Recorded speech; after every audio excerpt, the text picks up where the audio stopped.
कर्नाटक कानून साज काउंसिल इंतखाबात के बाद होने वाला सियासी तनाज़ा अब बीजेपी की मरकज़ी क़यादत तक पहुँच गया है।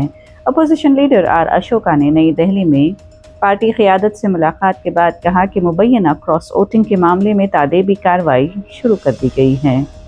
आर अशोका के मुताबिक पार्टी ने उन रहनुमाओं की निशानदेही कर ली है जिन पर सरकारी मौक़िफ़ के खिलाफ वोट डालने का शुबा है, ताहम उन्होंने तस्लीम किया कि खुफिया राय शुमारी की वजह से हतमी तौर पर किसी की शनाख्त साबित करना आसान नहीं होगा।